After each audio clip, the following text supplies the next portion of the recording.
Welcome back to the Frizz and the Grizz podcast with your hosts, Trudeau and D.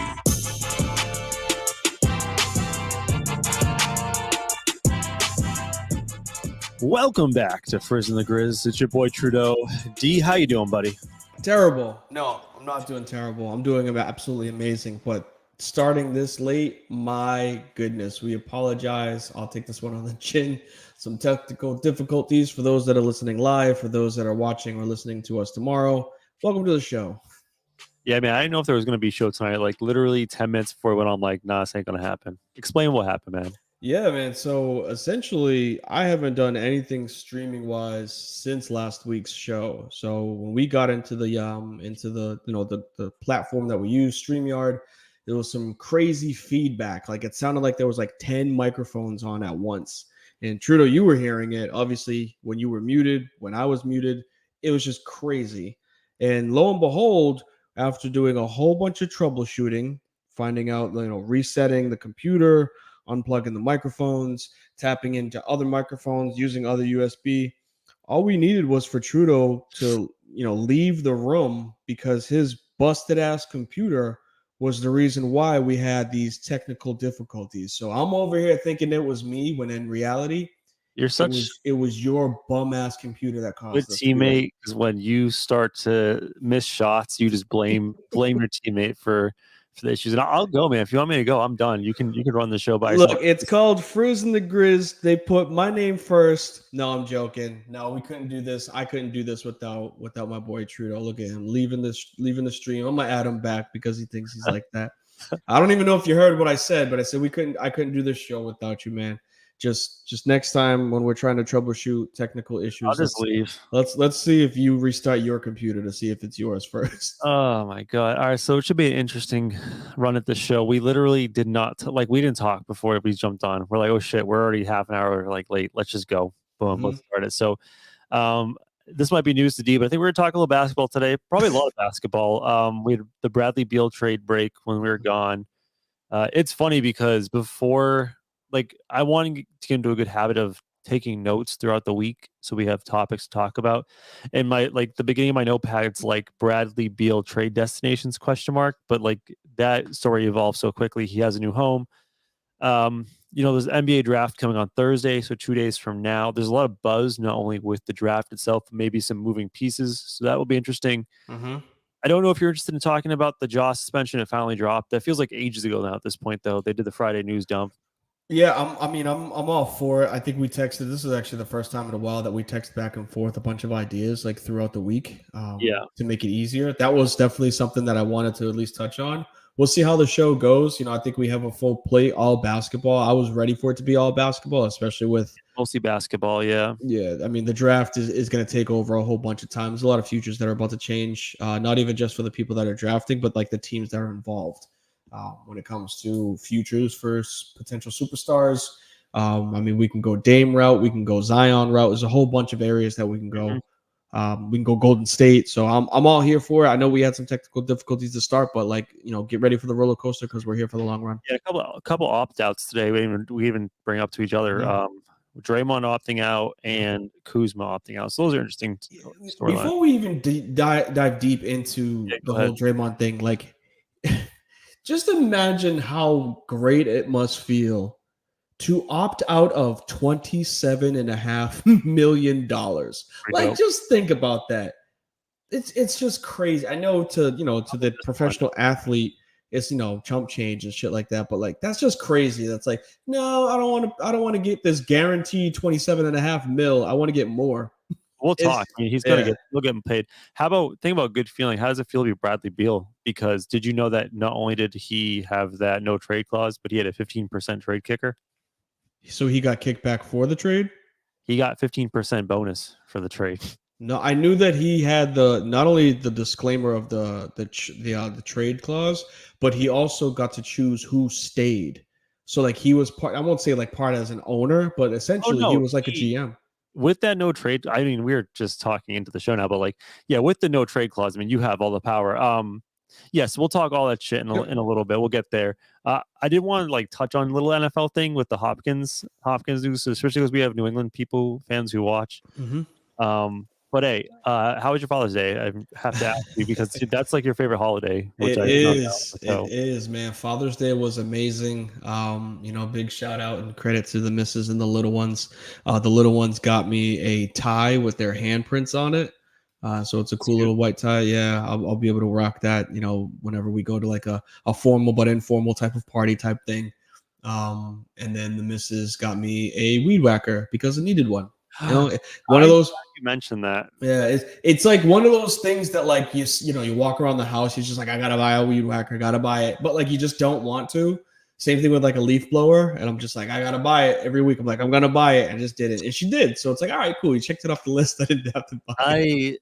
Glad you mentioned that only because I was driving home from the gym the other day before Father's Day and did the Home Depot commercial, like the dun dun dun dun dun dun Yes, dun dun. pink. It's like get your dad the gift of doing on this Father's Day with a Home Depot gift card. He can do all the projects he needs to do, hammers and all. And I was just thinking to myself driving home, like, dude, being a dad is fucking exhausting. The last thing I want as a gift for all my hard work is, hey, take this gift card, buy a goddamn hammer, and fix something, you mother. Like, come on, man. Yeah, task oriented. I was Yeah, thinking about that with I know this is definitely sidetracked, but like with track, where like your reward for track is to keep running. So like if you do something bad, you run. If you do something good, you run. So like task as a father is like, oh, let's get you a leaf blower so that you can blow leaves. like that's what you have to do is your task to do something with the present that you get.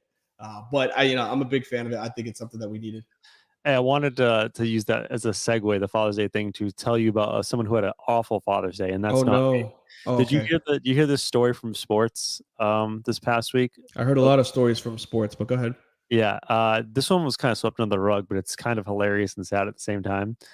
The Braves had a guy, Charlie Culberson, and I said had purposefully. So his dad was actually scheduled to come throw the first pitch to him on Father's Day. The day before, my guy gets DFA'd, which is designated free agent, so pretty much gets cut. Oh, The day before his dad, because this guy like is just breaking into the major leagues. The day before his dad's gonna throw the first pitch on Father's Day to him. Yep, your ass is cut. damn. Cold world out there. I thought you were going a completely different direction. Thank God you didn't. But yeah, that's tough, man. Braves, shame on you. Shame on you for telling that man that you would have him throw out the first pitch to then cut him. That's messed up. Yeah. One other random thing have you seen all this stuff? I'm just trying to like kill time because I have no idea how much we're gonna be able to talk because we have zero prep. But you see all that sub stuff that has been like in the buzz today and stuff? Sub like Submarine. Subway. Oh, yes. Yo. So I mean, I first off, let me start off by saying I don't care if I got $1 billion.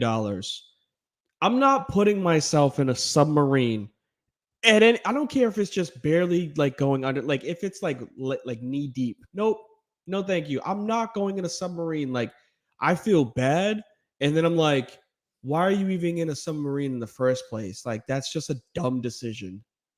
Yeah, I was gonna. So I put Frizz's 5 on the list, and you're like, no, we're not doing Frizz 5s. And I had an idea, and it was gonna be themed based on that. Dumbest things to do with That money. was one of them. I was gonna say top 5 like most terrifying potential experiences because like Oh being no. stuck in a submarine underwater like that I is mean, I could definitely top definitely go 5 with most one. terrifying. I could definitely go You with want to one. rattle off right now because I got a couple for you. Yeah, we won't do a 5, but we could do some experiences. Absolutely.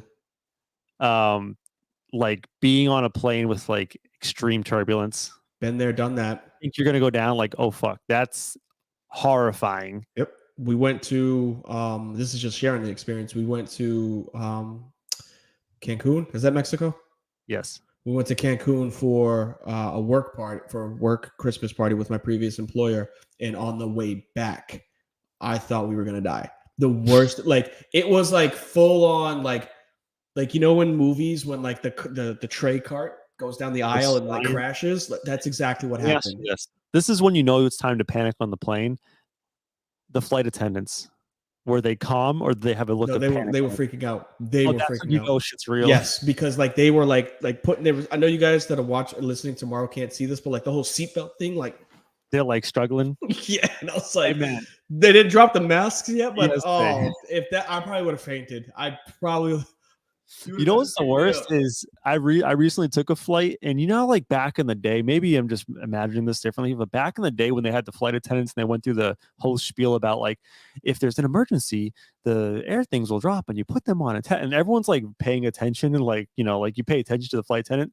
Dog with the internet on the planes now, with the TV, Nobody's listening. phones, nobody's listening. I'm like, if this plane goes down, no one's gonna survive this thing. Well, not only that, there's like, I mean, we travel JetBlue. Big shouts. We're not sponsored by them, but if y'all want to pick us up, that's a good one. JetBlue's dope. They put the flight attendant stuff on the video now. Like it's on the loop for the TV because they know people will ignore them. So like they're like, yo, I know you were watching ESPN before we took off, but pause, listen to this shit. If you're going with flight turbulence, I'm going with the thought of being buried alive. And most terrifying experiences, yeah. Not even like being buried alive. The thought of it is like, is this like, worse? Are we actually going worse ways to die? Maybe, but like, dude, my stomach turns. Have you ever seen that movie Buried with Ryan Reynolds? No. Miserable. It's a good movie. It's one of his best movies because it's just him acting. But oh my goodness, you want to talk about like stomach turner? Like you won't sleep that night, and not even for nightmares, but just like it's you put yourself in that position. You're like, I can't breathe. Like I feel my chest get. Oh God!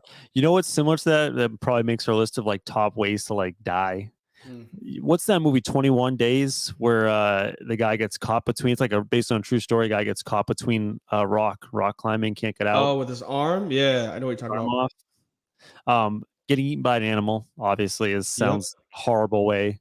Oddly enough, and this is obviously, see, this is what we can do. We could rip off stuff. You see that video of the whale that ate 2 human beings but then spit them out? So I heard like some theories on this is that like whales are pretty smart in what this group of whales has been like super aggressive, and it's probable that like some group of people were hunting whales at some point, and some of the whales have now learned like these boats are dangerous and people are dangerous, and now they're super aggressive when like they see people because they're like, you kill us, like fuck you, we're gonna get you. Whales are smart.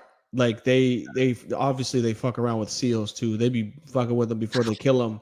But like they could do that to a human being. Like they could literally just toss your ass up in the air and kick you with their fin. And then another one will come in and full, what is that? Not even Madagascar, Happy Feet, when they're literally playing with the seals. And yeah, man, that shit's crazy. Eating alive is definitely one of them. Another one that I would say, and this is probably we can't keep going with this, but we can. It gets me quickly really, really choked up. Saving Private Ryan, when the ship's going down and the dudes are like trying to get out of the ship, but the water's drowning. That's basically here's the loop. We're filling the circle back to the people who are stuck in the submarine. Oh yeah, here we go. Yeah, full circle from there. By the way, in the submarine thing, like, I saw a picture of what it's like. There's not even actually like a piece of glass. Like you can't actually see out of the submarine and see the wreck of the Titanic. So what were they? You're seeing it on like a TV screen from a camera outside the sub. Isn't that kind of lame? Like I will do here. I have a business idea. Instead of going down 9,000 feet or whatever you're going down to see the Titanic, I will put you. Like a blanket fort. I'll make you a blanket fort. I'll put a TV in it, and you could feel like you're in that submarine without the danger. I got one better for you.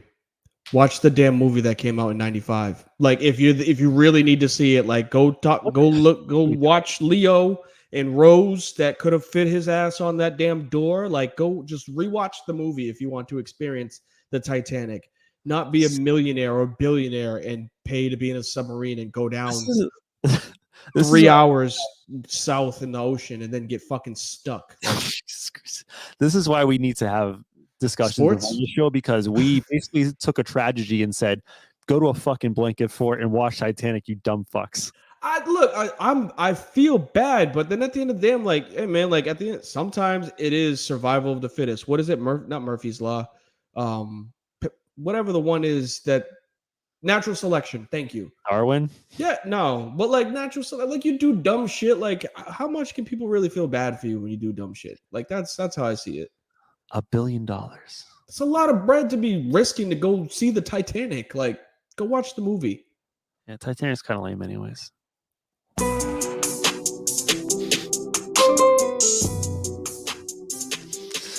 Well, there you have it. We started the show by shitting on people who died, most likely. I mean, they still got, I think, another 24 hours. I think it was 96 was the air.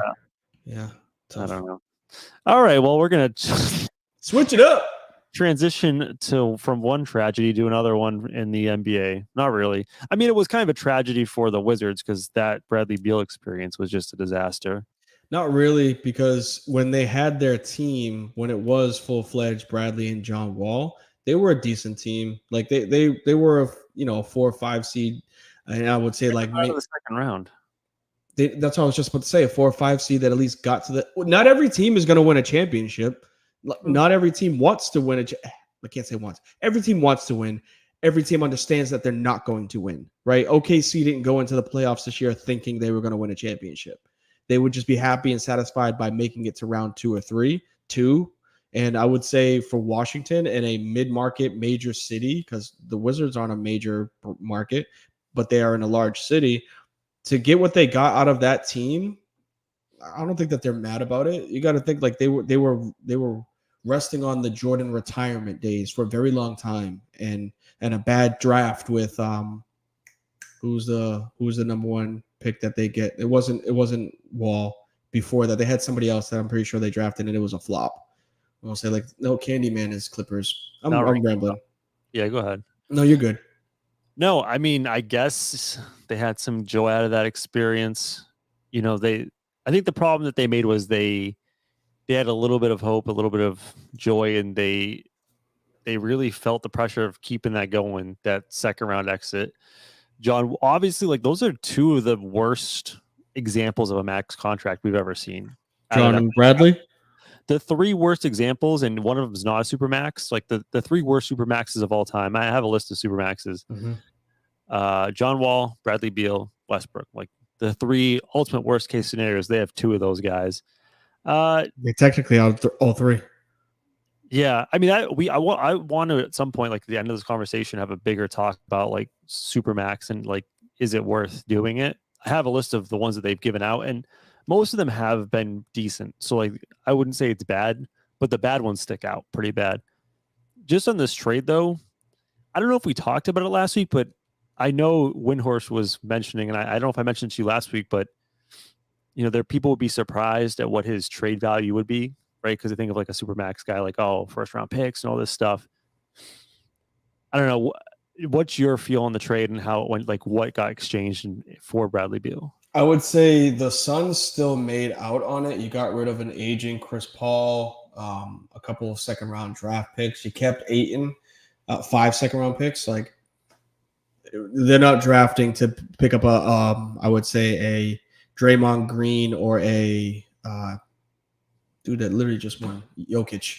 I'm having a rough day, but like they're not finding a Jokic in the draft, right? They're trying to win a championship. That's their mentality. So those second round picks aren't really a big thing. They still kept swaps as well. They got swaps. Two future pick swaps. So who knows how that works? I think the bigger deal about it, and I know they only have 5 roster spots literally taken on their team right now, but they kept Ayton, meaning we know that Ayton is not happy or satisfied in Phoenix. That's a piece that you can flip to get more pieces for your team. If they go that route. If they keep him, he's just going to be disgruntled the entire season like he was this past. I've heard different opinions on it. Right. And I've heard people argue both sides of the trade. The same people argue both sides. Mm-hmm. And like, I get the sentiment. So at one point, right, Chris Paul, you were going to cut him. So he was going to be a dead asset to you anyways. And if you're the Suns, you're already paying a supermax in Durant, a supermax in Booker, and like a rookie extension max in Ayton. So there's only so much you could have done. And you don't have many assets to begin with. Like you trade away all those first round picks to get KD. So like getting Beal back for what you actually had to work with is pretty damn impressive. And also next year, like after this year, when the new CBA is done, it's going to be really hard for like luxury tax paying teams to acquire talent. I don't know if you're aware of like some of the rules of the deal, but like basically once you're over that like lead apron, they call it, you're not allowed to aggregate salaries to trade for a guy. So you can't move around. So you can't trade like a 20 million guy, a 10 million guy, and a $5 million guy to get a $35 million guy. Like It's got to be another 35. It has to be a 1-and-1. So like it becomes really hard to move around after next year. So like making this move now kind of makes sense for them. Like it's the best they could have done, and they're trying to get it under the radar. But on the flip side, like, okay, what is Devin Booker really good at, D? Scoring, also like ultimate mid-range jump shooter guy. Yeah. KD. Mid to maybe. He's a midi sniper, but I'd say mid to 3-point sniper. Bradley Beal is just a 3-point sniper. You have, well, he's been shooting like 33% the past couple of years, low key.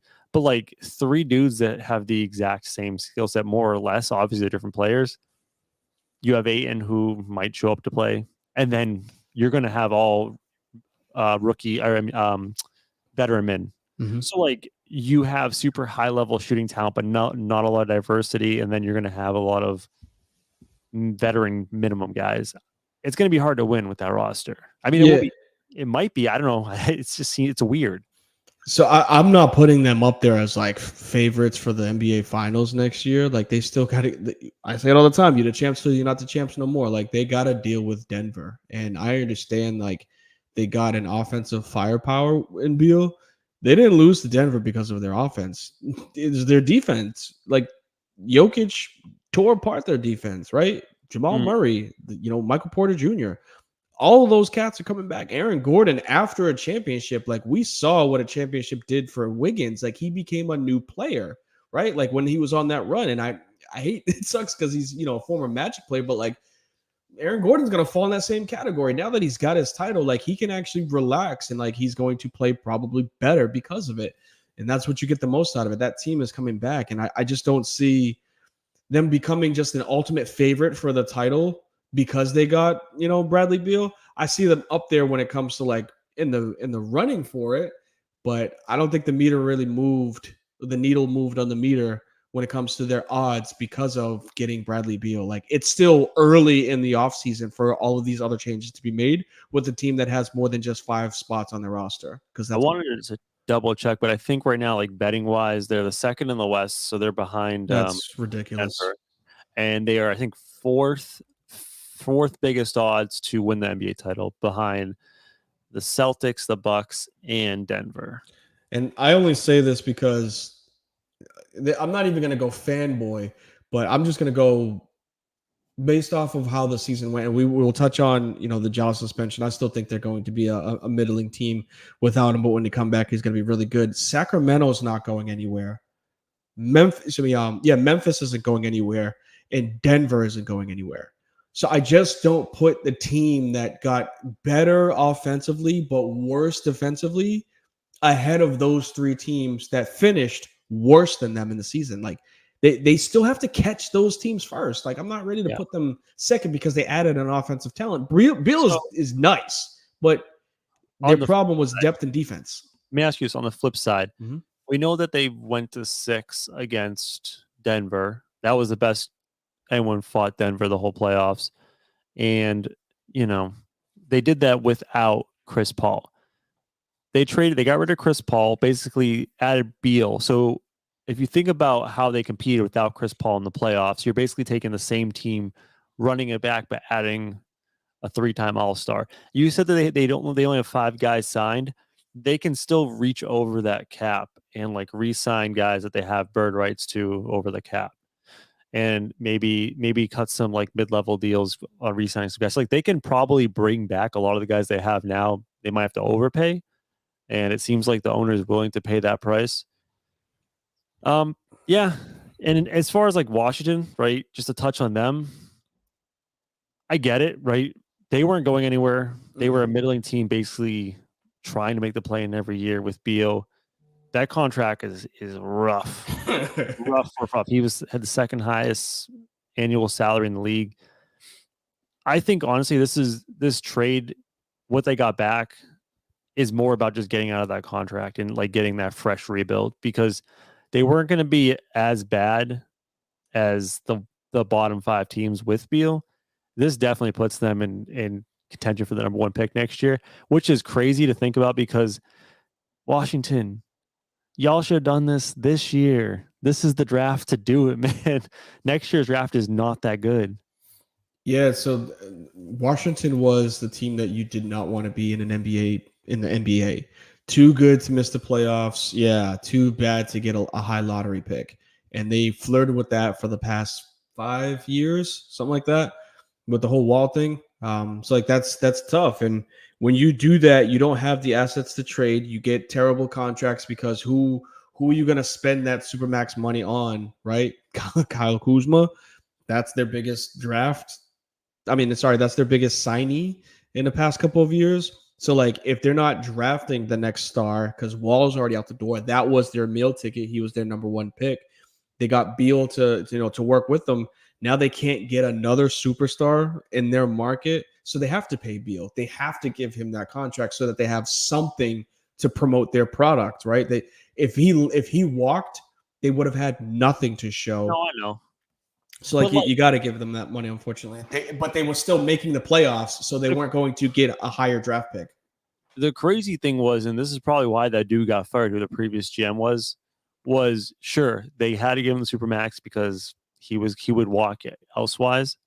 But you didn't need to give him the no trade clause. That's what ended up by screwing him in the long run, because his value in the trade market was held down significantly because he could just be like, nah. Basically, he chose where he wanted to go.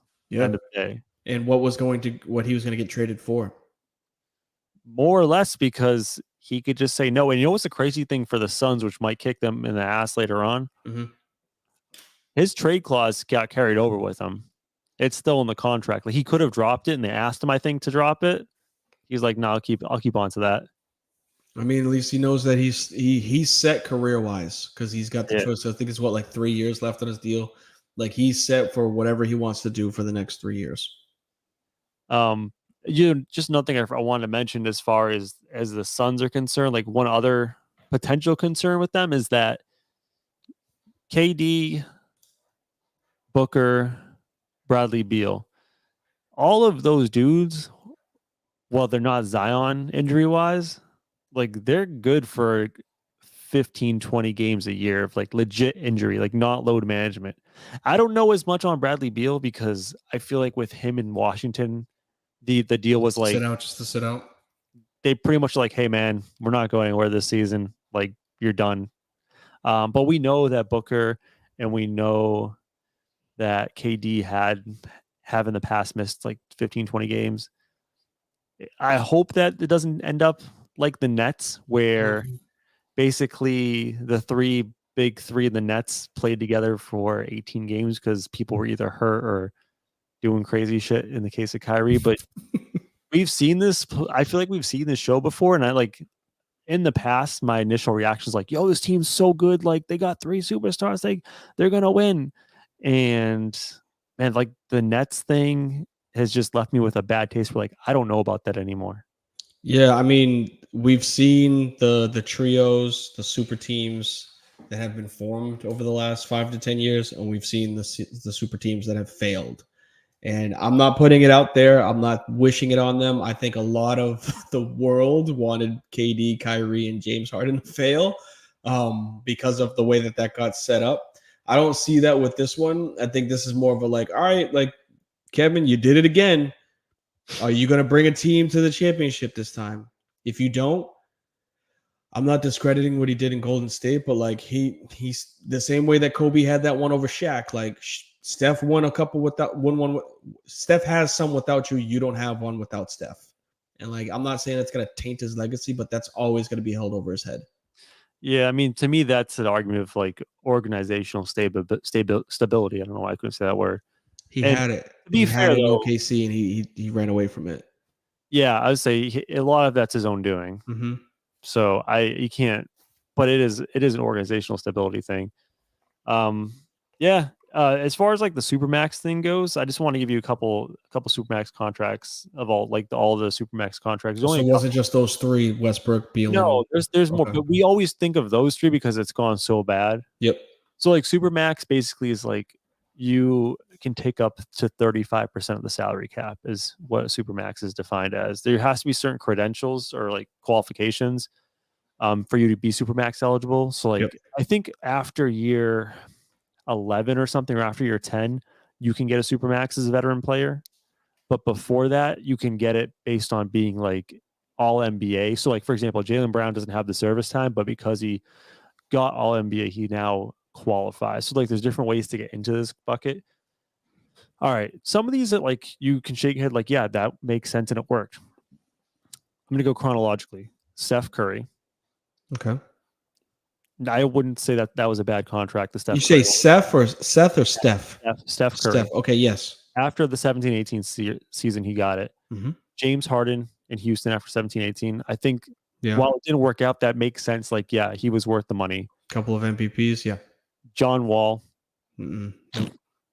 Russell Westbrook. Nope. I'd say yes in this one. Damian Lillard, 2018-19. I mean, you could make a case against him, but he's still like he hasn't been so disappointing that you're like that was a terrible contract. Yeah, exactly. He's doing whatever he can to help that team win. Yeah. Giannis, obviously. Yep. Joel Embiid. Yep. Devin Booker. So far, yes, he's brought them to a finals. You know, the injury. The injury thing is going to be is going to play into it. If like say he gets injured and this season or next, then that's when you go might not have been worth it. But he did bring them to a finals. We mentioned Beal. Yep. Kevin Durant. Yep. Warranted. Jokic. Warranted. Yep. Here's a good one. So like right now we have three ones that we were like absolutely they were terrible supermax contracts. One that just got signed this past year I feel like it's going to be one of the worst up there with John Wall, Bradley Beal, Karl Anthony Towns. Oh, that dude pisses me off. You hear about what he said when I was trying to grab that sound for this, but because of the reasons for the show, I couldn't grab it. Go ahead, explain what it was. I mean, just the synopsis of it. When I retire, I know I'll retire happy because I know that I would have had changed the game. Kids will want to play the game of basketball because of the way that I approach playing the game. And then the funniest thing I have heard in a very long time was Kendrick Perkins going on live and saying, brother, man, you talking about changing the game. There's times when we don't even know that you're in the game. Like he hit that spot on. Just like even when he's playing, he's a ghost out there. So be happy with winning the 3-point contest as a big. Actually do something besides living on your past at Kentucky, man. Like you've done nothing in the NBA. As someone who's watched a lot of Timberwolves basketball, he could be so goddamn good. So much better than what he is. And why Jimmy Butler leave? Because he's soft. I don't want to go down that route. Yeah. But yes. Well, he settles a lot for wanting to be that 3-point shooter when he could easily dominate in the post. As big as Joel Embiid. Yes. And literally as big as Joel Embiid. My man plays defense so sloppily that he's in foul trouble by the second minute of the fourth quarter. He's just as goofy as Gobert on defense. Just as goofy. Like sometimes you forget that you're a 7-footer and like that's Gobert. Like, oh, I'm this tall. Like that's what I think goes through his mind. Hey, and Karl Anthony Towns is the same. Between the cat comments and Gobert being on the same team, is Minnesota like the most unlikable like grouping of guys? You know who saves them? My man Ant-Man saves him. He's because cool. He's hard work. Well, I think they take the title because Dillon Brooks no longer is on Memphis. Dillon Brooks made Memphis so unlikable and unwatchable, man. I couldn't stand them. I couldn't stand the team, and like that started to make me not stand Ja because of it. But yeah, I'd say because he's no longer on the team, they definitely take the crown as the most disliked team in the NBA. And the last thing I want to touch on the Bradley Beal trade before we move off to some of the draft stuff is that, Miami sniffed around. This is what I've heard from different podcast sources of like, the low posts and the woes, people who are touched in to the scene. They sniffed around Miami, but they were not willing to make a move that would prevent them from making future moves. Told you. They are very interested in what happens at the draft and what happens with Dame Lillard. Mm-hmm. I would say this as a warning to Miami, and this is kind of like a stupid analogy, a way for me to tie into my 2K. But basically, I was playing 2K. This man is talking about video games. Go ahead. Listen, let me just get through what I want to say. I wanted to have who's my guy who's the coach of the Philadelphia 76ers now? Nick Nurse. I wanted Nick Nurse as my coach. I offered Nick Nurse a job. I offered Ty Lue a job. Ty Lue said he wanted the job, but Nick Nurse was like, I don't know, I'm tentative. So I'm like, hold on, Ty Lue. Let me just see what Nick Nurse is going to do. Nick Nurse left, and then Ty Lue also left. And I was left with nothing. And that's a lesson to Miami because I think they are not taking the small swing and want the big home run. And we're not sure that Dame Lillard's going to leave Portland. And I wouldn't even say Miami's the front runner right now. So they could end up with nothing after all of this and not improving the roster significantly. And you know what happens? They end up still making the Eastern Conference Finals or the NBA Finals because that's just what that team has done. Yeah, we'll see with the healthy Giannis if that's what happens next year.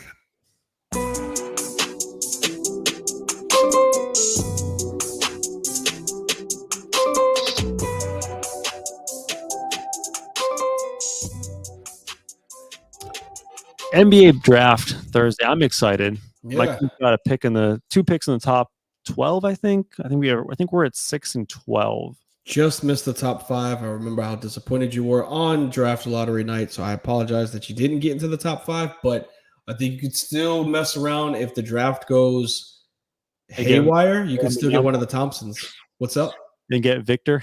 Yeah, right. No, I think it's a fair possibility. I think Ozier is the guy that we could possibly get.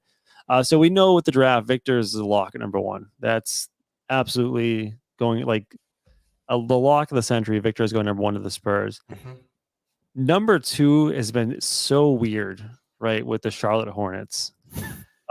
It's weird for so many reasons because they have brought back, and I'll let you get in a second. They've brought back both Scoot Henderson and Brandon Miller for second round interviews. They're throwing smoke screens potentially that they're very interested in both.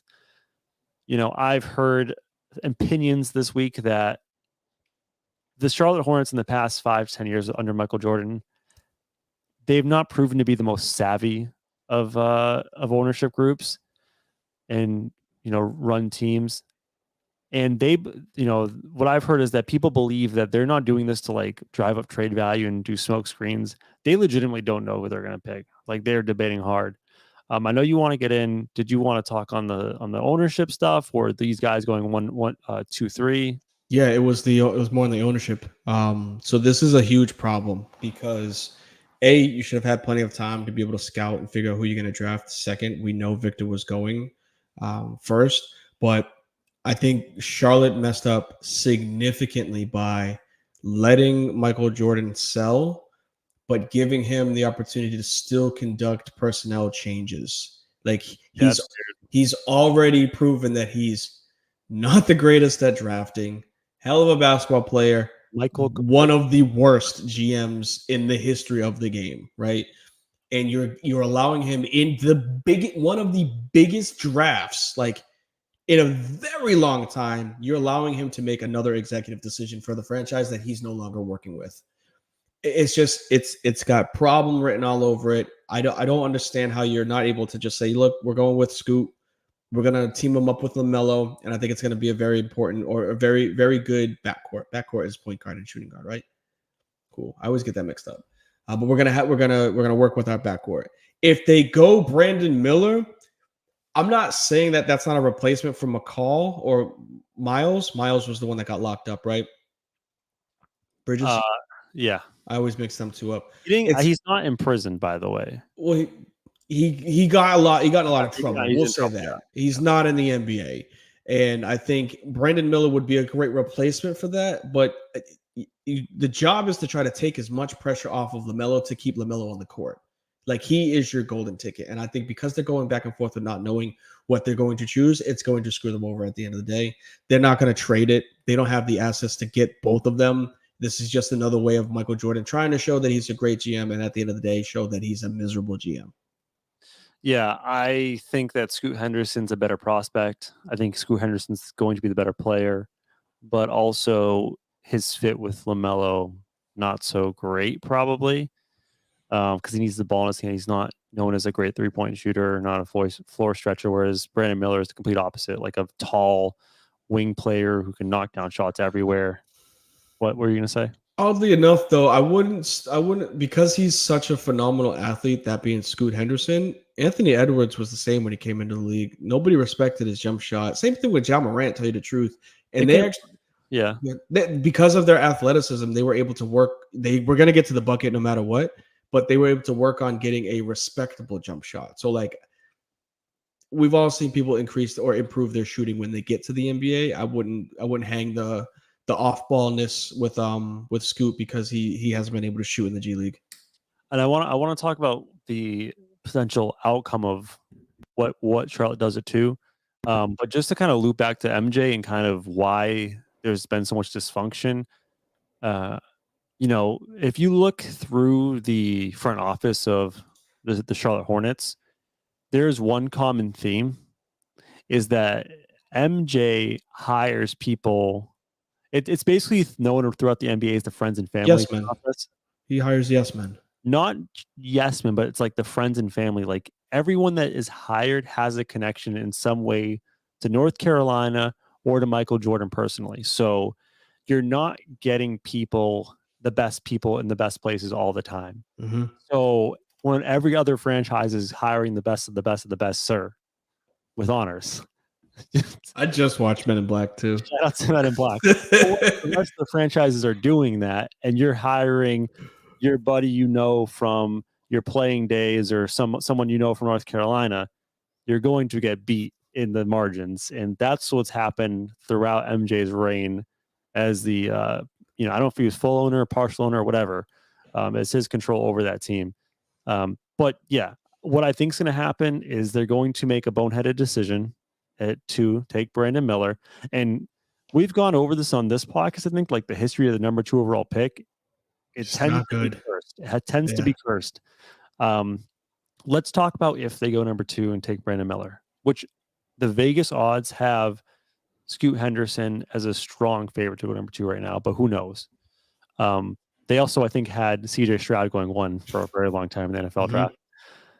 If Scoot drops to 3, that is when it gets interesting. Because I texted you privately. I said, don't let Scoot fall to 3 because things could get spicy. Oh, yeah.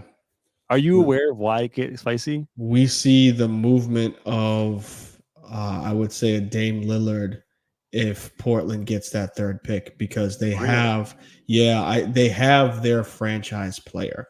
I think Anthony Edwards is very similar to Scoot Henderson or vice versa, where you can build around that type of player, a strong point guard that has the ability to get to the cup. We're seeing it in Memphis right now with Ja, and you're able to build out around it. You have Scoot with Anthony Simons, and then you find a way to get a 3rd decent young player. You can move Dame and get that 3rd decent young player, such as a Tyler Hero. I can't even say Gabe or any of those other guys, but like you can get a Tyler Hero and help out your shooting.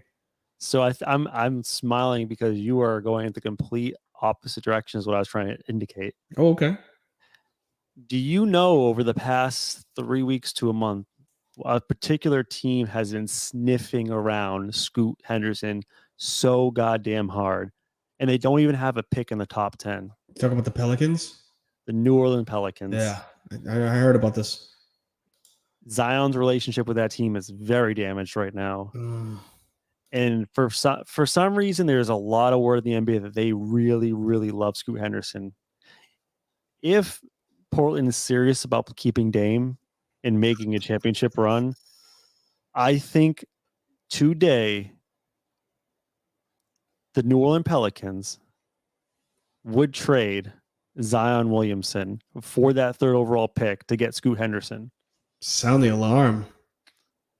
You don't even have it. I erased that one. Of course you did. I was about to have a hot take alarm and then you erase it. 2 hours later. I replaced it with that. I only have so many buttons on my soundboard. Gotcha. I think that's so. I mean, Why it's not is even that? a hot take. It's not even a hot take. Like, it's been murmured around for a while. So there's Another another NBA insider. I can't remember his name, but he jumps on First Take every so often in the morning. Maybe it's not low. Zach Lowe. Does he I don't think kind it's of look kind of bland, like a bland white dude? yeah. Maybe it is him. Shorter hair. He Yeah, talks like this. yeah, kind of. Yeah. But somebody he said that he said there's a lot of time between now and Thursday when it comes to the Northern Pelicans, and I was like, wonder what that meant. I know that the Pelicans and Zion's relationship is very, very bad, but I just don't know if moving him is the move long Well, term. But if you can get Scoot out of it, that opens up a whole bunch of can of worms for this. you're saying you don't know if it's good long term. You are the ultimate Zion Williamson hater. Yeah. And you're saying a guy who's only played for you for like 70 games in the past 3 years that doesn't even freaking like you anymore, and it's just a headache. Apparently doesn't like his teammates or doesn't communicate with his teammates. You could trade him away, get that headache away from you, and get a guy who people are thinking could be generational D Rose type player. Okay, so that's where I'll pull the reins back. Zion, when he was coming out of Duke, What thought is that guy? was generational. Scoot, I am very hesitant to say he's a generational talent because then we're just throwing shit out there, right? Like Victor Wembanyama or Victor Hujamama, like however the hell you say his last name, Hujmanzada, like he's there, right? Like it took me a while to get along the hype train for it because again I think he's too small, but skinny, not small. He's too skinny, but hopefully he'll fill out. 8 foot wingspan. I just hate to see that thrown out there with generational talent. I'll take away the generational. But what I'm saying is Zion was right. So just the optics behind it, where you trade the person that was supposed to be baby Shaq, a generational talent, for a third round pick. It's the optics just don't look right in that one. But okay, but it's like if you were to buy a stock and you bought it $100 and it's been losing money for the past 3 years and it's now at $90, and you're like, well, I could take the $10 loss and sell now, or I could just keep holding, and then, oh great, 2 more years from now I'm at $70. So like maybe it's time to jump off that ship now. Yeah, I'm with you, right? I'm not saying I disagree. It's just I hate the optic behind it because I am on the bigger, I keep calling him Greg Oden. I want the man to play, but he's not the best abilities, availability, and he's not available. So I keep saying those things.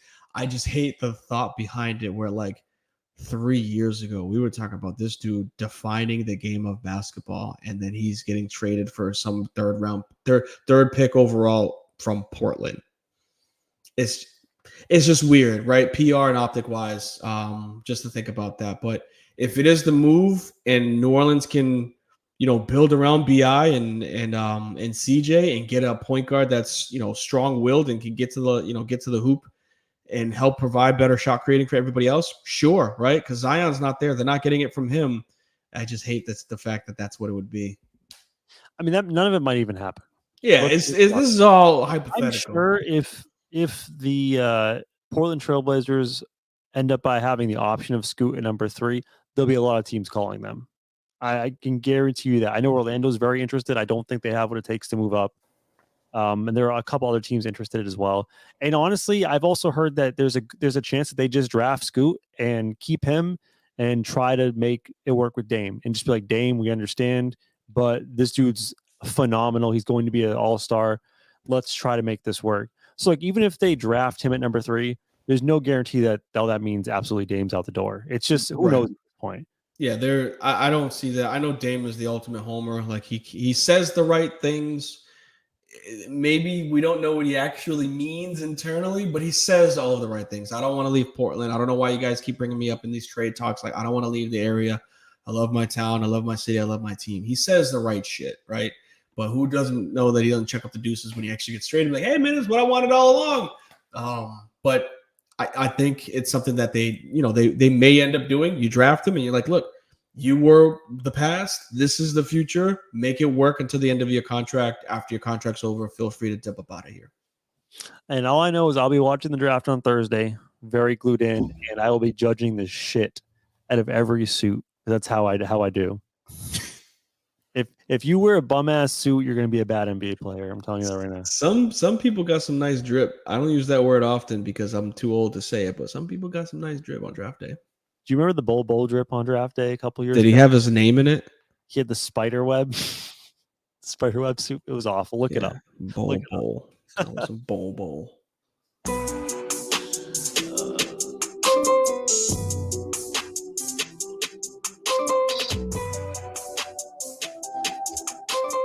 This is another one that we've talked about. We've beaten this topic dead over the past several months at this point. Just a quick touch because we didn't get to talk about it last time. Ja's suspension officially came in Friday afternoon. They've tried the news dump before the weekend. It actually worked pretty well because I think there was a couple stories after that. The Bradley Beal thing broke after that, and everyone forgot about Ja. But yeah, his suspension's officially out, 25 games. I think most people's initial reaction is that's light. I think people wanted more blood, half a season, 35 games, whatever. Yeah, and I think that's 25 is kind of what people that were close to the situation, people in the NBA thought. Do you think it's more than a quarter of the season? So you're flirting at right around 33%. I didn't do the exact math. 82 games, 25 games. 29%. Yeah, it's right around 30. So 1/3 of the season. Not only that, there's a big caveat that a lot of people aren't talking about. It's minimum 25, meaning the league has the ability to readdress the situation by game 15 to 20. And if they don't think that he has if he screws up again or they don't see that he's grown from the situation, they could just extend it. That was part of the deal. A lot of legwork behind this one. I think Ja, he lost a lot of money. He lost a lot of future endorsements because of it. I'll back Stephen A on this one where he says, essentially, we hear you, but we don't believe you. Because, the apology that he came out and said publicly via social media, whatnot, it's exactly what he said the first suspension that he got in the middle of last season. And it's less than 30 days later, you were back doing the same shit. So we understand you're young and dumb, with money, new money, according to some people. But you got to find ways to not put yourself in this type of situation because you're hurting your team, right? Go ahead. I was gonna say, are you aware of what his excuse was about what had happened? I saw that he's trying to say that it was a fake gun. He was trying to say it was a lighter. It was a lighter gun that has a flame at the end of it. It wasn't real.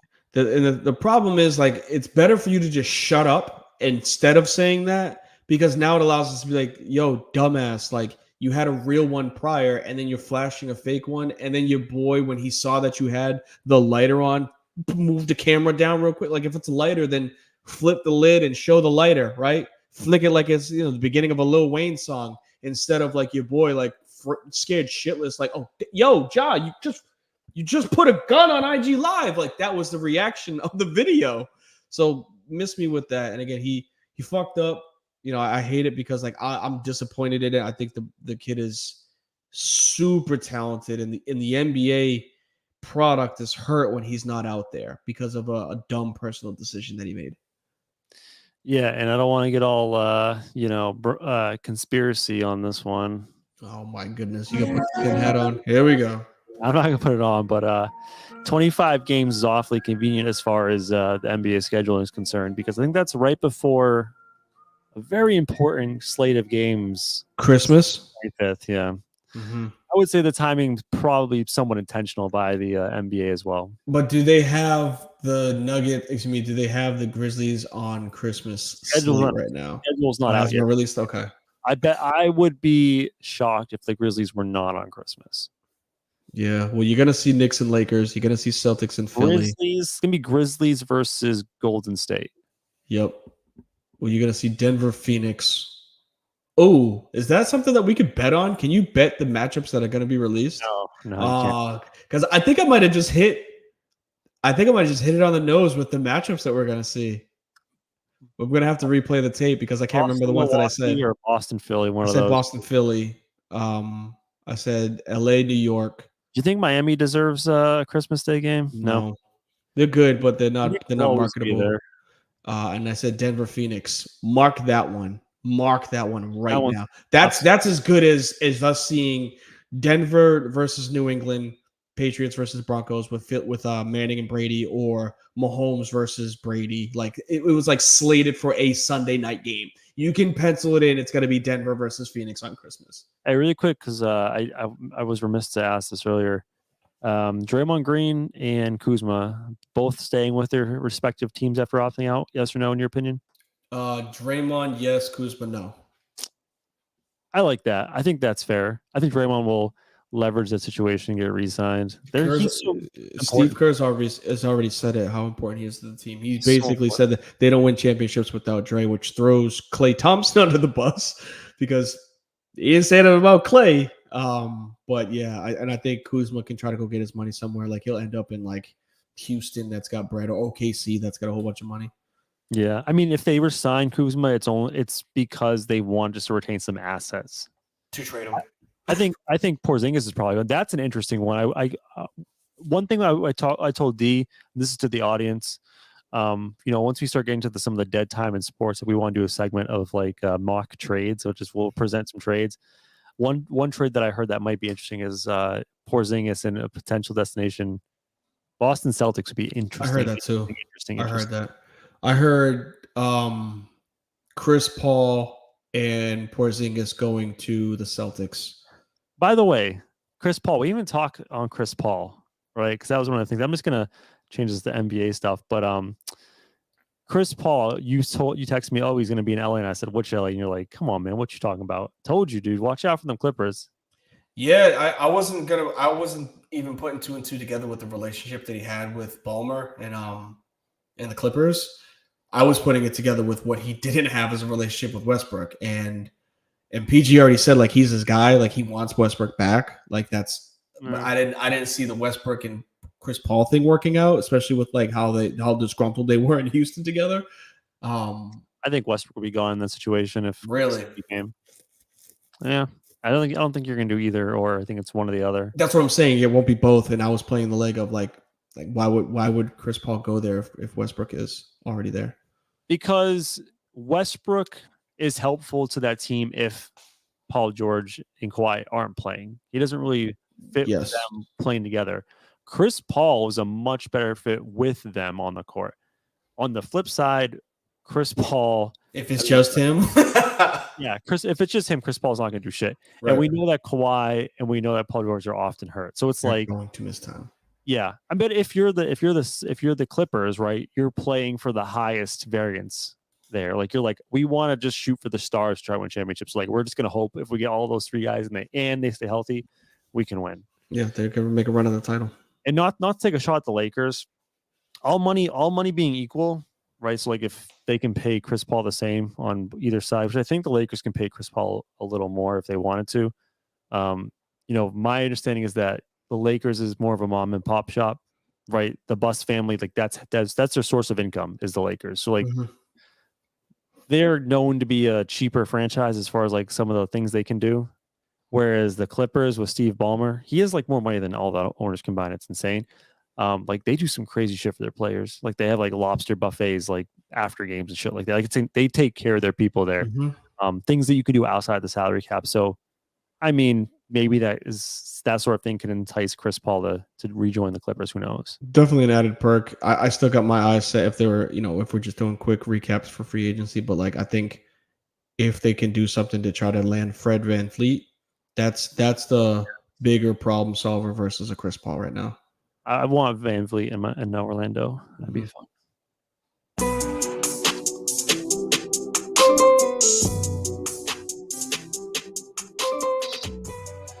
I feel we got to closing takes quickly, but I have a couple things I want to touch on. So, like, we'll see how this one goes. This might be like the longest closing take segment of all time. All right, let's do this.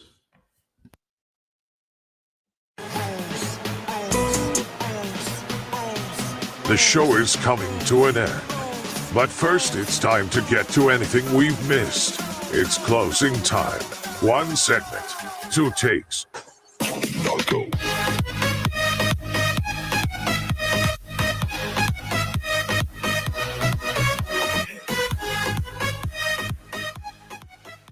That's right. It's closing takes. We get to kind of ISO ball and do whatever we want for this last segment. Do you got a couple things? Yeah. The first one, do you want a story from Twitter and then just some random shit afterwards? Or do you want a story to start with, a story from real life that's just ridiculous? Go with the first one, just because you have more of a setup for it. The Twitter one? Yeah. All right, this ties into my Oakland A's thing because I've been kind of on a hot streak of just going with Oakland A's shit for the closing take. I think this is 4 weeks in a row now. Yes. Are you aware of Jose Canseco? I know who he is, yes.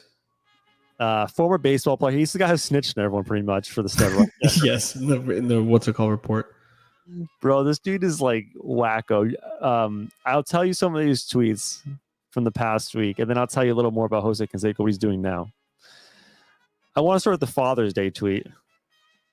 Aaron and Jose want to say Happy Father's Day to everyone, especially Amber's father, but definitely not A-Rod because he's a motherfucker.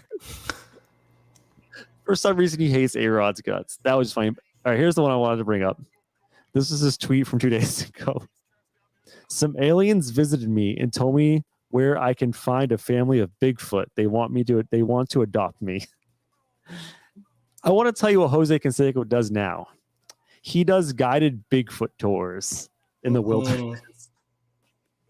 Personal guided Bigfoot tours. I want to know, would you ever do a personal Bigfoot tour? You'd stay out in the woods with him too for like a couple days. I'm good with finding Sasquatch, Satchmo, Bigfoot, whatever the hell they want to call this. No, I'm not spending money on that. Take his broke ass somewhere else, where like if that's what he's doing with his life now, like he blew through all of his steroid money. That dude's just kooky, man. All right, the other one, I want to tell you a story. I'm going to try to get the details up. I have it on my phone. It was in Tulsa, Oklahoma. Okay, so I was on Reddit the other day, and I thought it was hilarious. A guy was working at the gas station. He wanted to go home. He was done. He was like, fuck this. I want to be done with my shift. Calls his buddy and has his buddy rob the gas station so he could go home. What do you think of that? Is that a power move or no? That's terrible because they got caught, right? Like, great move if you think just doing it, but like the fact that it's on Twitter means he got caught. Yeah. He the guy got the money. Both got arrested. He got to go home. He's not going to have to go work for a while at least. No. Well, how did they catch him? Was it just like he texted him, "Hey man, good job today"? They caught the guy who robbed the store. He snitched. Security. And then they found the text messages of the guy being like, "Yo man, I'm working. I don't want to get the hell out of here. Like, yo, if you need some bread, just come by and like pretend to like rob me. I'll give you all the money and we'll both get out of there." That's so bad. That's like educational robbing a store, like knowledge right there. Like you leave a paper trail. That's terrible. What's the dumbest shit you've done on a job, like not your current job? I mean, I'm not gonna admit it, bro. This stuff is recorded. The internet is written in ink. Plead the fifth on that one. I'll tell you off air, bro. But I'm not admitting anything like that on TV. That's fair. You remember I used to bartend Thai Taste? You ever come by Thai Taste? Mm-mm.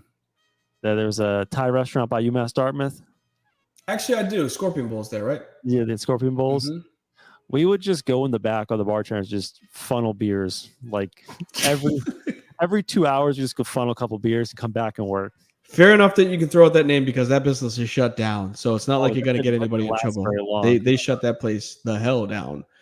A quick one from me. I feel like there's a pattern where Trudeau is always going to talk about the A's, and I'm always going to talk about something with women's basketball.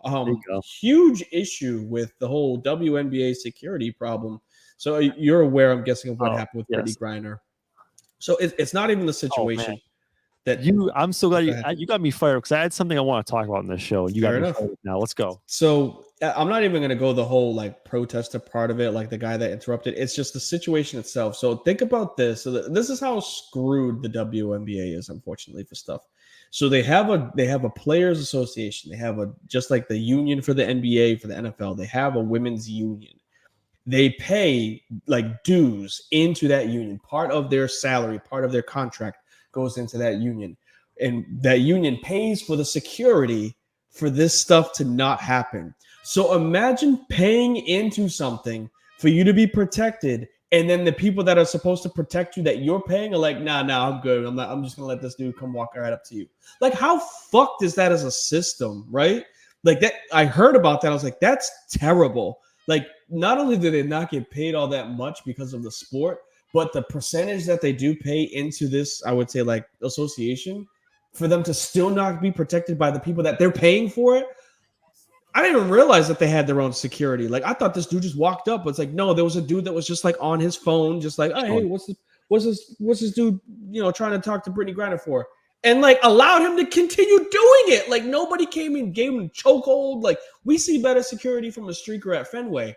And this dude was literally right next to BG and was just like, yo, what's he doing? Huh? And like went back on Instagram. So like, big problem with that. Like, obviously money is a big problem with the WNBA, but like, you can't allow that type of stuff to happen. Two things. Oh, go ahead. First, I want to tell you about why they're flying commercial, because she was getting a commercial flight. Mm-hmm. Not private.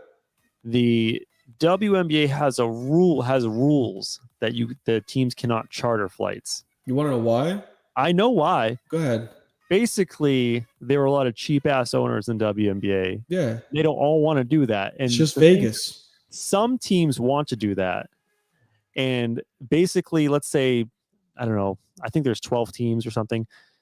Let's say two of the teams actually are willing to do good by their players and charter the flights. The rest of these cheap motherfuckers don't want to do it. And then they're pissed off because if they don't do it and the other teams do it, that's a disadvantage to them. So they have to do it. So they put in a rule that you couldn't do it. So that's why you see them flying. Yep. Coach. It's Vegas. Vegas is one of the teams that wants to do it. Vegas and New York Liberty. Second thing, and this is what you got me fired up on because I was thinking about this all this week. I wanted to bring this up on the show, but I forgot, and you jogged my memory. I want to say this in the front end. I'm not advocating for violence. I am not. However, I think we failed as a society because we've gotten to the point in society where you just can't punch a motherfucker in the face or being an asshole anymore. I see people harassing people in Target about shirts. I see other people acting like fools. And we're in the society where people are just like, I'll record them doing it and call security. You do that shit in front of me, I'm going to punch you in the motherfucking face. We need to get back to just putting assholes in their place and stop letting people be dicks because we're all too soft. No one wants to be confrontational anymore. And you let dumbass people get away with whatever the hell they want with no consequences. And that's why you keep seeing it everywhere because no one's going to do shit about it. I want to bring back punching a motherfucker in the face. Like the great Marshawn Lynch once said, run through a motherfucker's face. I'm with you. I got not much else to follow that up with. I'm 100% with you. Social media killed the game.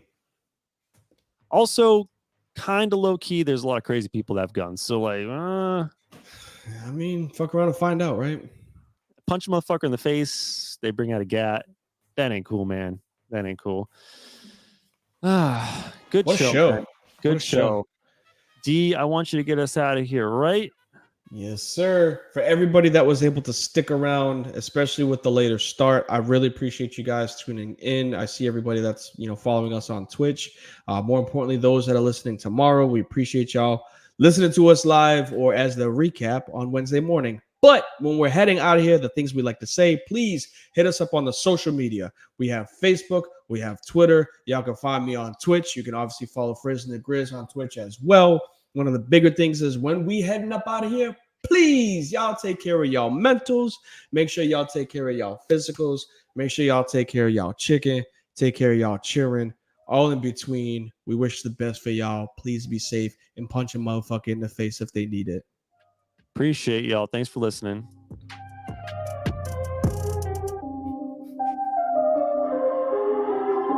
They got a website that you can hire girlfriends for the day.